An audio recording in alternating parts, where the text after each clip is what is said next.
Good afternoon, gentlemen. Imagine a world where every car on the road is silent, an image to know the pollution, right? Electronic vehicles promise that feature, but is it really clean for the pollution?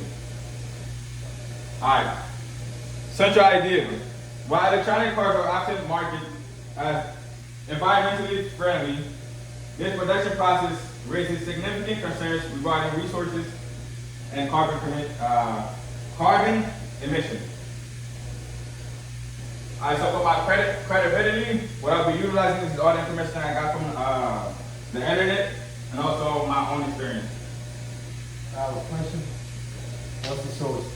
The sources I have in here is IMT Energy, and then I also got Scientific, American, Retrieve. These are the links if you want to go look at them.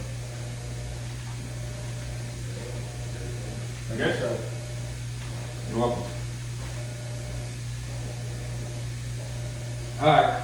Today I'll be discussing the emissions generated during electronic vehicle production and the misleading market claims surrounding them, and the comparison of overall environmental impact within the conventional vehicles. Now that I've told you the importance of addressing electronic vehicles production, I'm going to tell you the emissions involved in the manufacturing. Main point 1, emissions from electronic vehicle production. Electronic vehicles generate more emissions during production compared to conventional cars. You know what a conventional car is? No, sir. Can you Like tell us? gas. What is it? It's like gas, right? Like regular car. Sure is. Like regular car. All What right. is electric vehicle? Hmm? What is electric vehicle? An electric vehicle? An electric vehicle is a vehicle that takes electricity. Electricity. Yeah. All right, let's move on. Electronic vehicle generates more. Well, I already said that part. Research from MIT, like I said before, from my sources, indicates that the battery production is a major contributor to the increase of emissions. You know what that means? No idea, sir. Can you go ahead and read it again? Go ahead. I'll go ahead and read it. Research from MIT indicates that the battery production is a major contributor to the increase of emissions. No? Yeah, I got it. Okay. The energy intensive process involved in sourcing materials added to the carbon footprint. What is the carbon footprint?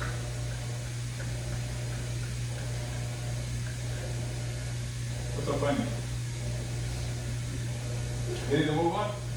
It's got a missed ball. Back. Good. Alright, point B. Subpoint for B. Extracting lithium and cobalt often mislead the ecological degradation. The energy used for mining and processing these materials is also contributors to overall emissions. You know what that means? I'm gonna go ahead and say it again. The lithium, right?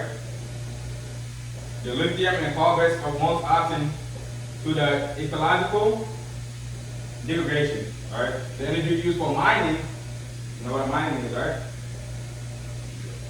For mining, processing the materials also contributes to overall emissions. So all the mining that we utilize to make our vehicles also kind of like contributes into the emissions. That's what it kind of says. So now that I have explained the emissions generated during the production of electronic vehicles, I'm going to tell you about the marketing claim by the manufacturers. That's going to be the main point. 2, misleading marketing claims. Many electronic vehicles manufacturers claim zero emissions in the advertising. For instance, Nissan promotes the Leaf of 100% electronic, right? That's what they say for all their vehicles. They said that Nissans as 100% electronic vehicles, which misleading the customers. Because now they're advertising like, hey, for our vehicles, we utilize all electronic instead of freaking not telling them like the whole product and how it's made. So it's almost kind of misleading you. You see it on advertising like, oh my God, is it true? And then you just go ahead and buy it. Not tell you the full concept of it. Good? And the claim overlooks the emissions generated during the manufacturing. Like I said before, they'll tell you something and then you're not looking into it, you start believing it and you go ahead and buy the vehicle. Good? The real world emission of electronic vehicles can be comparable to hybrid. Everybody have hybrid, right? Vehicle? No? Not everybody? Data from the U.S. Department of Energy shows that the Nissan Leaf and Toyota Peru produce similar greenhouse gas emissions per mile. This suggests that environmental benefits for electronic vehicles may not be pronounced as advertised. They say they have it, unless you know they don't. Now that I have discussed the misleading marketing claims, now I'm going to tell you the overall environmental impact of electronic vehicles compared to the conventional vehicles. So now I'm just kind of comparing and contrast. The life cycle of electronic vehicles are crucial for understanding their true impact. While electronic cars may have lower operational emissions, their production emission may factor in. Research shows that when considering the entire life cycle, the gap emissions narrows significantly. So it just kind of narrowed down to one. A renewable energy source can improve the environmental impact of the electronic vehicle. Any questions? Do you have to read the wall level on it? Or you just summarize it for us? I can kind of summarize it, but I just want to go kind of bring up all my main points on what I'm going through.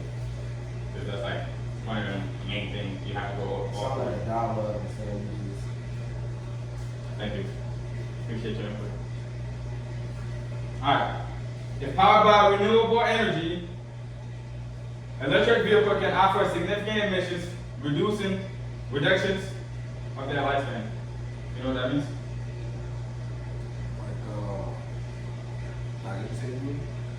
If powered by renewable energy, electronic vehicle can offer significant emissions reductions over their lifespan.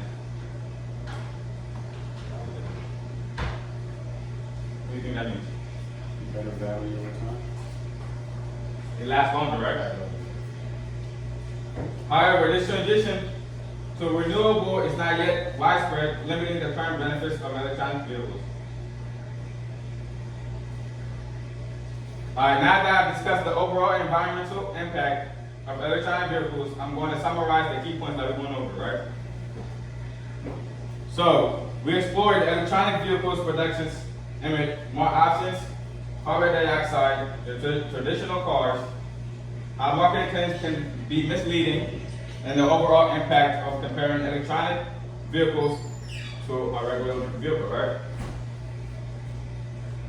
While electronic vehicles hold promise for a greener future, it is essential that the critical examines their productions and marketing will inform choices of their environment. They tell you one thing, make sure you know it's not the thing that you're buying, and it's causing more harm than actual conventional vehicle. Like I said before, my references are American Energy, and then also the Significant American Retrieve. At this moment, does anybody have questions before I go ahead and close it out?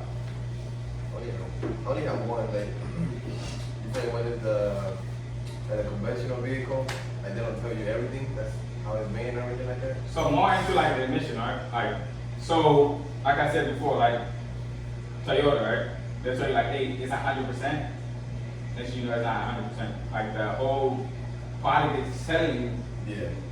It's saying, hey, it's 100% this, and this. The whole time it's not. So they just kind of giving you the whole. They just want you to buy it. Okay. It's almost like a fraud in a way. You know what I mean? Well, it's gonna use like. Huh? What's the interest in our topic? Why do you pick that topic? So the reason why I picked this topic, right, is because like, don't buy anything without you knowing what you're buying. Like, don't just see it on an advertisement. It can be anything. It can be anything that you buy. Don't buy it unless you know the actual product on what you're buying. So then, go more in depth. Don't just see an advertisement and just believe it. And do Exactly. your own research. Yeah, do your own research, find out from what you need to get from, and then just move on from there. Okay? Yes. So, Alright, you guys take care.